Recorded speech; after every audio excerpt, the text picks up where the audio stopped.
Hello students, कैसे हो आप लोग।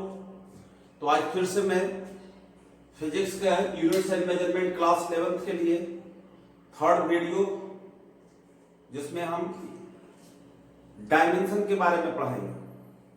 तो आपने दो वीडियो मेरा ऑलरेडी देख चुके हो। मुझे लगता है, मैं सोच रहा हूं कि आप लोग अच्छी तरह से दोनों वीडियो को देखा हो। उसी के कॉन्टिन्यूअस में आज थर्ड वीडियो टॉपिक चैप्टर का नाम है क्या, यूनिट्स एंड मेजरमेंट, और टॉपिक होगा dimension. First of all you should know what is a dimension. सबसे पहले आपको जानना चाहिए डायमेंशन होता क्या है। देखो, पहले आपको पढ़ा चुके हैं कि फिजिकल क्वांटिटी क्या होता है, फंडामेंटल क्वांटिटी क्या होता है, डिराइव्ड क्वांटिटीज क्या होता है। तो आज आप लोग देखो, हम लोग डायमेंशन होता क्या है। डायमेंशन हम लोग कह सकते हैं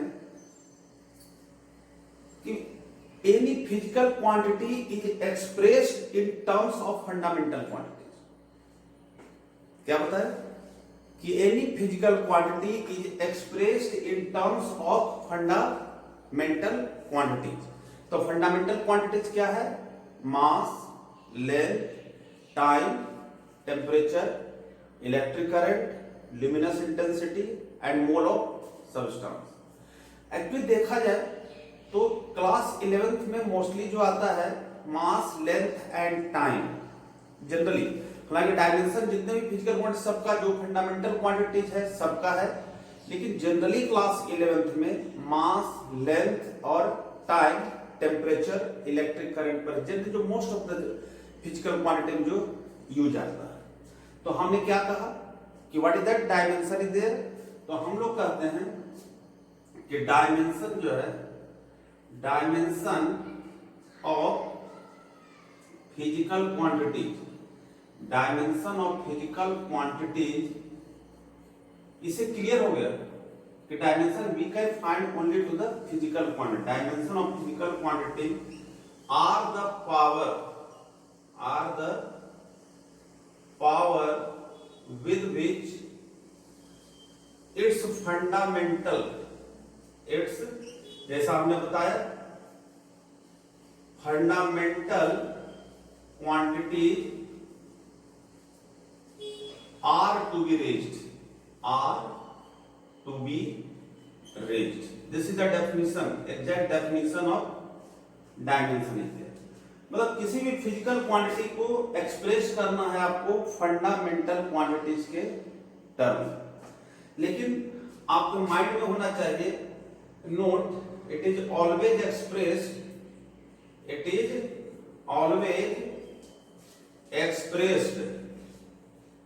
हमेशा इसको एक्सप्रेस किया था, expressed with in square bracket के अंदर ही रखना है आपको।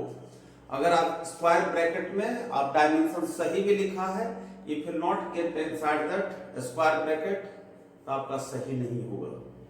क्लियर? तो सबसे बड़ी बात यही है, यहीं पर स्टूडेंट ध्यान नहीं देता, इसको ध्यान में देना है।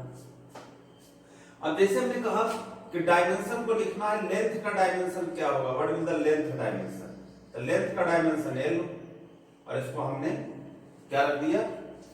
अब देखो, कोई बुक जो है वो क्या किया है, मास, लेंथ, टाइम। तो पहले बताया, इसे तो जब मैंने कहा कि फंडामेंटल क्वांटिटीज के टर्म में एक्सप्रेस करना है, तो 7 फंडामेंटल क्वांटिटीज आते हैं। लेकिन 11th क्लास में मोस्टली जो यूज होता है मास, लेंथ एंड टाइम। तो it can be written like also.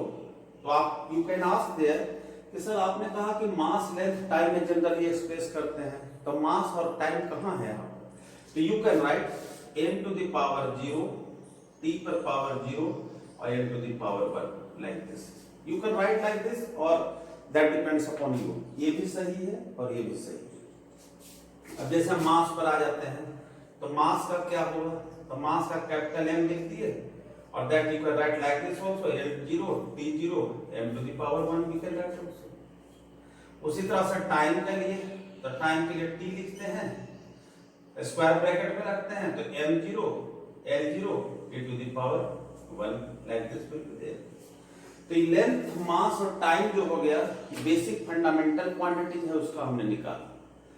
अब ऐसे करंट का भी होता है, इलेक्ट्रिक करंट का, इलेक्ट्रिक करंट को हम लोग लिख देते हैं ए।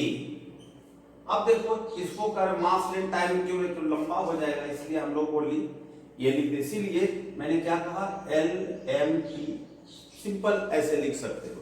हालांकि किसी बुक में ऐसे भी एक्सप्रेस करना कोई जरूरी, it is not compulsory to express like this. अब टेम्परेचर, तो टेम्परेचर का कहीं, टेम्परेचर का डायमेंशन थीटा से भी डिनोट किया हुआ है, थीटा से भी डिनोट किया हुआ है, और केल्विन भी लिखते हैं, तो के भी लिख सकते हैं, यू कैन राइट के आल्सो। उसे कैंडेला का स्टडी अमाउंट ऑफ सब्सटेंस का मोल भी लिख सकते हैं, लेकिन जनरली आपको यही जो मास लेंथ टाइम का ही आपको जो जनरली यूज होता है। अब इसी के साथ जैसे आपसे कहा जाए कि एरिया का डायमेंशन क्या होगा, तो एरिया मतलब लेंथ इनटू ब्रेड्थ, तो both are the length, area length is also a particular length या breadth is also a length. तो क्या बताया था यहां पर, इट्स पावर। अब यहां पर दो लेंथ हो गया, तो दो लेंथ हो गया तो इसका मतलब पावर कितना हो जाएगा, 10 टू द पावर 2 हो गया। और सिमिलरली यू कैन राइट मास पर पावर 0, टाइम पर power 0, you can right like this. उसी तरह से अगर आपको कहा है कि वॉल्यूम का डायमेंशन क्या होगा, तो वॉल्यूम का length into breadth into height होता है, तो एल तो l to the power 3 you can write also. तो these are the basic dimension in there। इसके अलावा डिराइव्ड क्वांटिटीज का, जैसे हमने कहा एरिया वॉल्यूम में सब डिराइव्ड क्वांटिटीज है, तो how can find the derived quantity dimension. तो उसके लिए आपको क्या करना होगा, यू शुड नो फॉर्मूला। कैसे निकालोगे, तो इसलिए कहा जाता है कि if you know the formula, अगर फॉर्मूला आपको पता है तो कोई भी डायमेंशन आपको फाइंड कर सकते हैं। डायमेंशन कोई मुश्किल चीज नहीं है, डायमेंशन पर थोड़ा सा ध्यान दो, डायमेंशन में कोई दिक्कत नहीं है, और डायमेंशन इस चैप्टर से जरूर क्वेश्चन आता है, इसलिए डायमेंशन कोई डिफिकल्ट चीज नहीं है। अब जैसे हम कहते हैं स्पीड, तो स्पीड का फॉर्मूला क्या होगा, डिस्टेंस अपॉन टाइम। क्या होता है, डिस्टेंस अपॉन टाइम। तो डिस्टेंस क्या है, लेंथ, डिस्टेंस एक लेंथ है, तो वी कैन राइट l2 - 1। अब सर यहां लिख रहे थे क्या, मास प्रोडक्ट, ये यहां भी लिख सकते हो, कोई प्रॉब्लम नहीं है, नहीं भी लिख सकते हो, क्योंकि एक्सप्रेस करना है तो ये डिपेंड करता है आपके ऊपर कि आइदर यू विल राइट और नॉट। ये भी सही है, वो भी सही है। स्पीड और वेलोसिटी दोनों एक चीज है, स्पीड कहो चाहे वेलोसिटी कहो, दोनों का डायमेंशन, क्योंकि डिफरेंस यही है, speed is a scalar quantity और velocity is a vector quantity. तो वेलोसिटी लिखते हैं तो डिस्प्लेसमेंट अपॉन टाइम लिखते हैं, और displacement is also a length, short length you can tell. समझे, डिस्टेंस एक लॉन्ग लेंथ हो गया। अब आ जाते हैं क्या चीज पर, एक्सेलरेशन। तो एक्सेलरेशन पर जब निकालते हैं तो एक्सेलरेशन क्या होता है, वेलोसिटी बाय टाइम, क्योंकि एक्सेलरेशन भी एक वेक्टर क्वांटिटी। तो वेलोसिटी का आया lt - 1, lt - 1, टाइम का फिर हो गया t, तो ऊपर ले जाओ कितना हो जाएगा, lt - 2 ही दे। तो इस तरह से कम आपको बेसिक डायमेंशन अगर आपको पता हो और फॉर्मूला अगर आपको आता है, तो formula if you know then you can find the formula dimension. अब जैसे हम कहते हैं फोर्स, तो फोर्स का डायमेंशन क्या होता है, मास इनटू एक्सेलरेशन। तो मास क्या हो गया m, और बताओ एक्सेलरेशन क्या होता है, lt - 2। तो कितना हो गया, mlt - 2। ये फोर्स का हो गया। अगर आपको निकालना वर्क का, वर्क और एनर्जी एक ही चीज है, क्यों, वर्क कहो या फिर एनर्जी कहो एक ही चीज है, क्योंकि ability to do work is called energy, इसलिए वर्क और एनर्जी का डायमेंशन एक ही होता है। फॉर्मूला आपको पता है, वर्क क्या होता है, फोर्स इनटू डिस्प्लेसमेंट। तो फोर्स इनटू डिस्प्लेसमेंट जब कहते हैं तो फोर्स का आपने ऊपर निकाला है mlt - 2, और डिस्प्लेसमेंट का हो गया कितना, l। तो अल्टीमेटली क्या हो गया, ml2 t - 2। इस तरह से किसी चीज का फॉर्मूला अगर आपको पता है, जैसे हम निकालते हैं प्रेशर, प्रेशर का हो और स्ट्रेस का हो, एक ही चीज है, प्रेशर और स्ट्रेस आपको आगे यूज आएगा। तो क्या होता है, force acting per unit area, force acting per unit area. तो फोर्स का डायमेंशन आपको पता है, क्या है फोर्स का dimension, M L T minus 2, और एरिया का डायमेंशन कितना हो गया, एल पर पावर 2। तो कट जाएगा तो क्या आ जाएगा, what means that, M L minus 1 T minus 2। Density अगर आपसे पूछा जाए कि what is the density, density का डायमेंशन क्या होता है, तो डेंसिटी का डायमेंशन होता है मास अपॉन वॉल्यूम, फार्मूला है। तो डायमेंशन निकाल सकते हो, एल मास m और l पर पावर 3। क्यों, मास का m हो गया, वॉल्यूम का होता है l to the power 3, denominator से जब न्यूमरेटर में जाएगा तो क्या हो जाएगा, पावर नेगेटिव हो जाता है, ml minus 3 you can right. तो इस तरह से डेंसिटी का निकाल दीजिए, पावर बताओ, पावर का क्या होगा, ये सब मेन डायमेंशन, ये सब पता हो तो किसी तरह से work by time, rate of doing work is called power, rate of doing work is called power. तो वर्क का हो गया ml2 t माइनस 2 और टाइम t हो गया, तो एक कैंसिल हो जाएगा, कितना हो जाएगा ml2 t minus 1।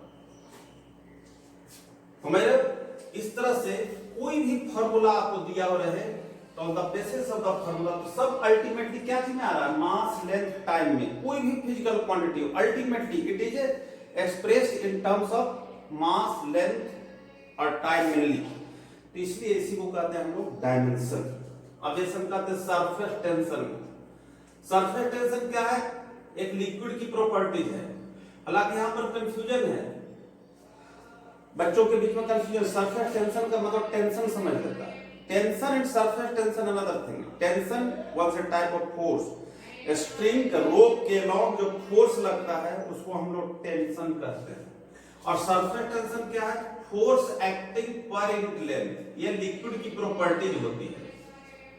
Surface tension is the property of liquid due to which it forms a thin layer at the free surface of the liquid at rest. जब लिक्विड रेस्ट में होता है तो सरफेस टेंशन की properties के कारण ही एक thin layer form होता है, किसके ऊपर, at the surface of the liquid. तो फोर्स का हो गया आपको क्या चीज, ml t minus 2 upon l, तो l से l कैंसिल हो गया तो क्या हो गया mt माइनस 2। अब इसी तरह से हम निकाल सकते हैं ग्रेविटेशनल कांस्टेंट, किसका डायमेंशन निकाल सकते हैं, ग्रेविटेशनल कांस्टेंट। तो ग्रेविटेशनल कांस्टेंट का डायमेंशन क्या है, कैपिटल जी, सिंबल है capital G.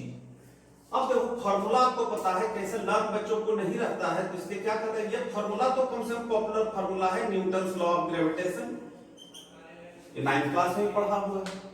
Newton's law of gravitation से फॉर्मूला आता है equal to G m1 m2 by r square. G equal to क्या हो जाएगा, F R square upon m1 m2। अब फोर्स का डायमेंशन दो, हालांकि क्या होता है कितने बच्चे लर्न कर लेता है, ठीक है लर्न होना, लेकिन प्रोसेस भी तो पता होना चाहिए। कभी कभी लर्निंग क्रैमिंग क्या होता है, फॉरगेट, भूल जाते हैं, तो क्या होगा उसमें फंस जाओगे। तो इसलिए क्या करते हैं, फार्मूला पता होना चाहिए, m फोर्स का फार्मूला ml t माइनस 2 और लेंथ r का स्क्वायर हो गया। यहाँ दो मास है इसलिए मास इंटू मास m पर पावर कितना हो गया 2 हो गया। तो इसको हम जब कैंसिल करेंगे, ये कैंसिल हो गया, ये कैंसिल हो गया, तो आ जाएगा m माइनस 1 l पर 3 t पर पावर माइनस 2। क्यों, l पर 1 पावर है और यहाँ 2 पावर है। तो ये किसका हो गया, ग्रेविटेशनल कांस्टेंट का। तो कुछ कुछ जो कांस्टेंट है उसका भी डायमेंशन होता है, ऐसे न्यूमेरिकल कांस्टेंट का जिसका न्यूमेरिकल वैल्यू होता है उसका डायमेंशन नहीं होता है।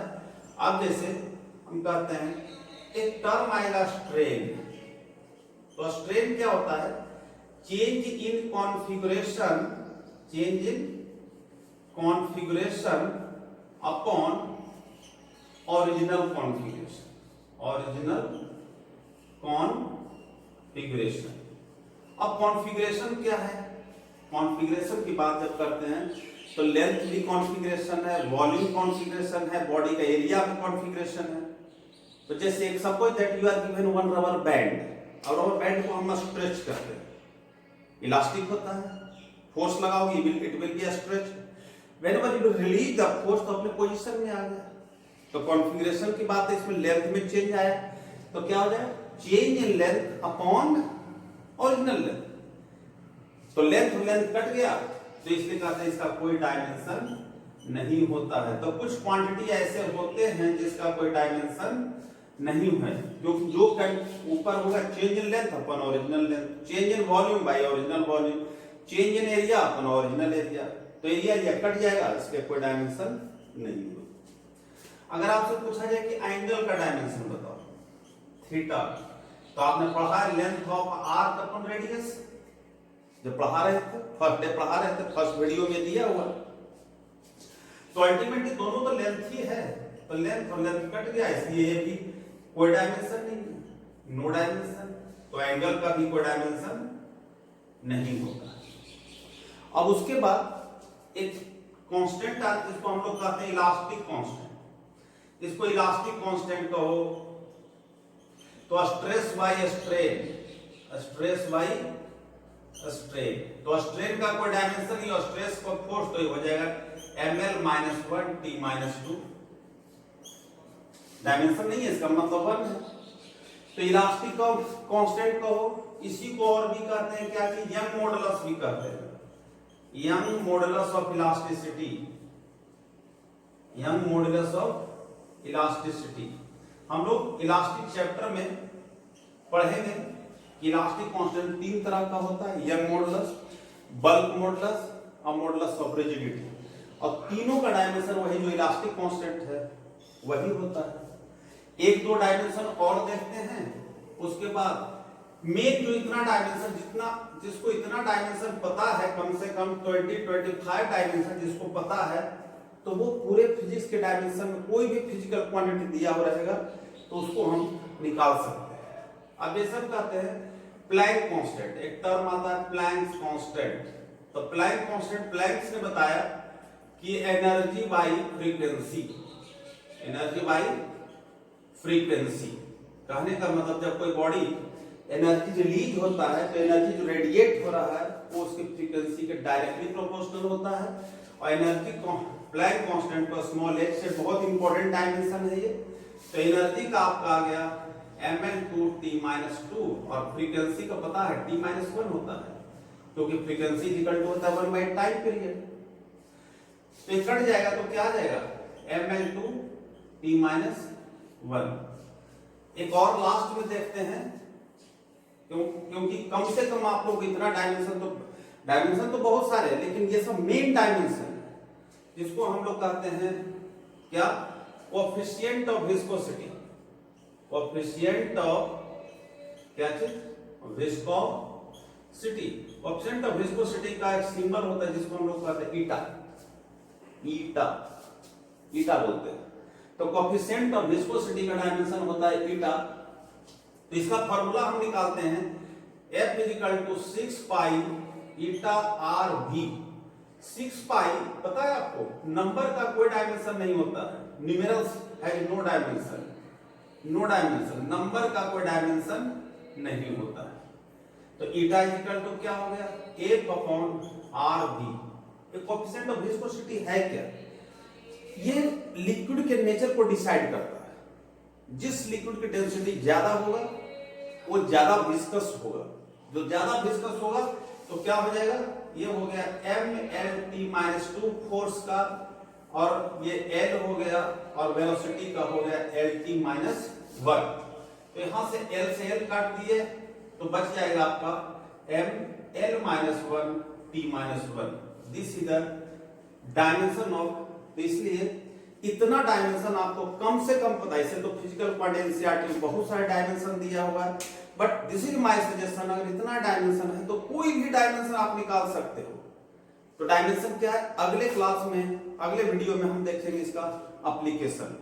तो इसलिए just this is my request कि जो भी वीडियो मैं आपके सामने जो प्रेजेंट कर रहा हूं, please like the video, subscribe it and get the more chance to learn physics, because आपको लर्न करना पड़ेगा, आत्मनिर्भर बनना पड़ेगा।